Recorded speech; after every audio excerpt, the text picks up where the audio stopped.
si Kelra sa laban na to. Papunta pa lang si Nats. Lumipad si Light. Circling Eagle. Ngayon Okay. gagamitin pero nandun yung wall charge habang yung knock-up mula dito kay Ryota. Atoy RMI, even na babagsak. Nagamit ng Riem Spin. Magkakataon sala to si Smart Omega pero lalayo muna sila. Alam nila medyo delic sila in terms of numbers game na ang pag-uusapan. Matt, andun yung knock-up mula kay sa Lord.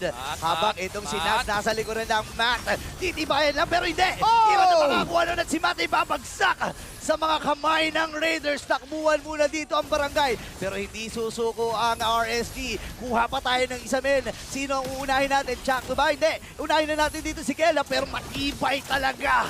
The Filipino Savage pero babagsak sa kamay dito niya. Example, yung Earth Shatter, yung Star Shatter.